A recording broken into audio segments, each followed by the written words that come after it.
Welcome back, friends. On today's special episode, I'll be making another batch of my lemon, clove, and turmeric facial bars, and I'll also catch up by cutting some other loaves of soap that I made.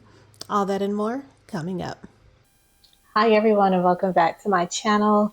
Today I'm going to be making another batch of my lemon, clove, and turmeric facial bars. This has been by far one of my best-selling products that I've made. I'm completely sold out here, so unfortunately I don't have any posted on the website. And I'm also selling in a store in Concord, North Carolina, and they're probably down to maybe 8 bars now. I made an entire batch of 26 and they've only got about 8 left. So I thought this is probably well overdue. So that's what we're going to be doing today. But first, I have a package. I follow a lot of soap makers on Instagram, but her in particular, her name is Paula, and she's the owner of Handcrafted by Nature. Her soaps are absolutely beautiful. And I came across a post of a rose fragrance soap, and it was absolutely beautiful. I fell in love with it, and I decided to go ahead and purchase that soap.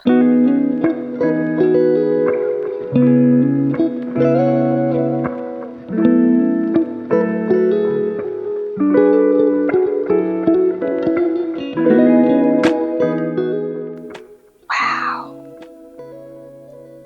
Isn't this just one of the most beautiful soaps that you've ever seen? It's one of the most beautiful soaps I've ever seen. And I don't know how she did it, or even if she intended to do this on purpose, but the top has a velvety texture to it. I have no idea how she did that. It smells so good. I am still going to use this in the shower. Alright, so let's smell this floral sage brief sample. I think I might have found the next soap that I'm going to purchase from her. So that was very fun and exciting, but without any further ado, I need to go ahead and knock out this batch of soap. Let me gather all of my ingredients and get started. So let's go.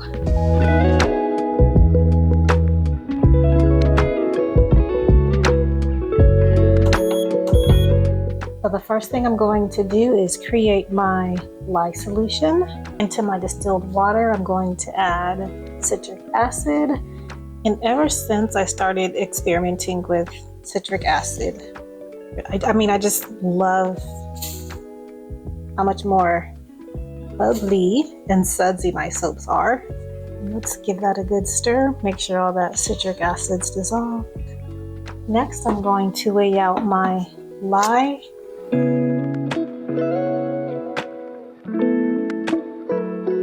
Now I'm going to add my lye to my water and dissolved citric acid.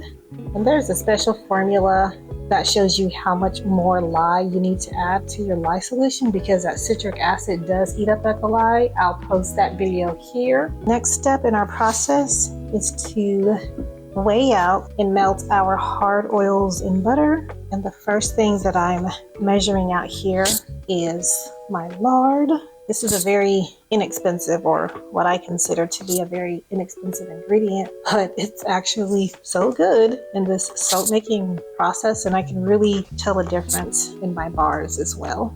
Now I'm going to add my tallow, and this has also been an amazing adjustment in my soap making process. And not only do I love it, but my customers love it when they turn my packaging over and start reading the ingredients and they see tallow in there, in my lip balms and my butters and my soaps. It's like sold. Everybody loves it. And coconut oil. Now I'm going to add palm oil, and I always make sure that I order my palm oil from a company that ethically sources their palm oil. Now my hard oils and butters are measured out. I'm going to go ahead and melt these. All right, so let's measure our liquid oils. I think I just have castor oil. And I just realized I probably could have put my castor oil inside of my other oils and butters, and I probably could have melted that down or just waited until they were melted down to add my castor oil. I didn't need to waste another bowl. However,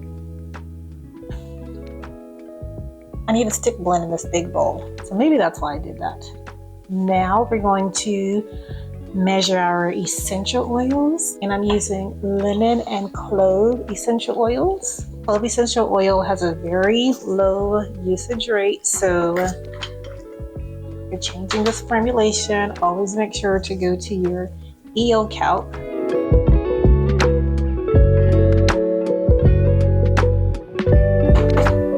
I didn't know that I would love the way that clove essential oil smells, but I do. It's absolutely, it's amazing.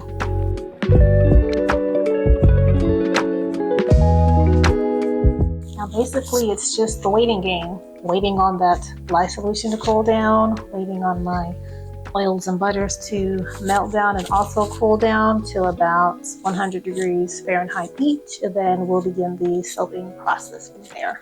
Let's remove the oil from the heat. Let's add those melted oils and butters to the castor oil. And me personally, I like to add my turmeric directly to my oils and butters using a 1/4 teaspoon here. And I like to do it while it's warm. I feel like the turmeric disperses more evenly when the oils and butters are warm. And that turmeric is what gives it that nice color as well. The turmeric really helps even out skin tone, so this is also pretty perfect for a facial bar. I didn't do this with my first batch of soaps. I did not add sodium lactate. However, I didn't have any problems unmolding my bars. This time I'm opting to add that sodium lactate in there. See if it makes a bit of a difference. You didn't see that part, but I took the temperature of my lye solution and it was 120 degrees Fahrenheit. And it's recommended to add your sodium lactate below 130. So let's continue to let this cool. I think this is a good time for me to add my kaolin clay. I'm just going to use my immersion blender and mix the turmeric and kaolin clay before I add my lye solution.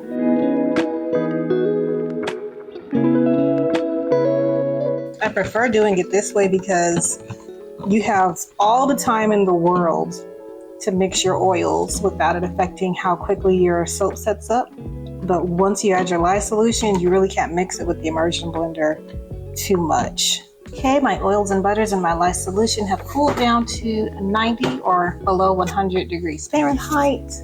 Now let's add our lye solution.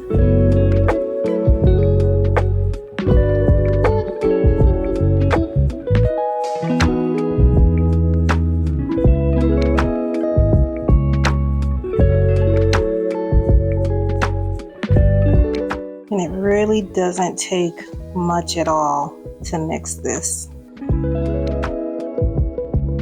One thing I've learned using this tallow lard when I'm making these facial bars, especially using essential oils, is that it sets up very quickly. Now we are ready to add our essential oils. And when you add the essential oils, it looks like it wants to turn back to a yellowish color.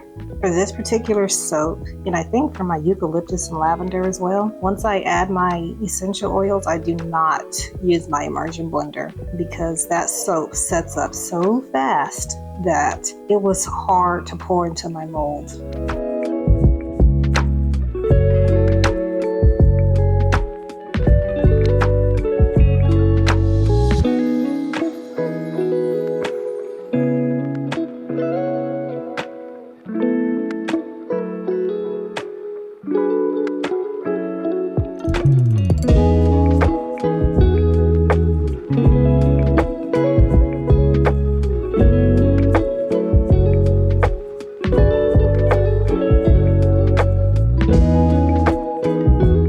Welcome back everyone, it's the next day and it's time to unmold these lemon, clove, and turmeric facial bars. And I think I'll start with this mold right here. everything is. Gorgeous, perfect circle every time. And the smell is amazing.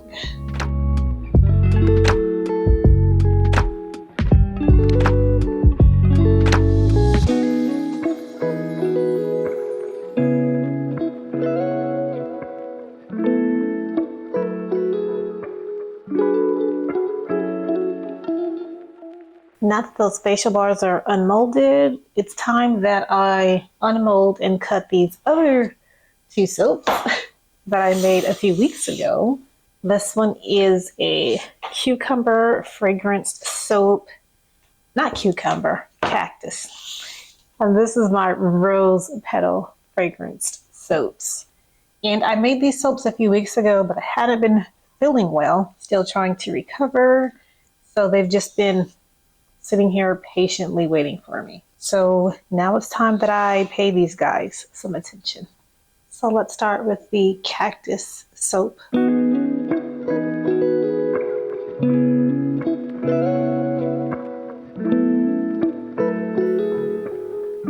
And you can see it's still light green on the inside, but it's going to darken like the edges are there. And I still think it'll be a very beautiful green.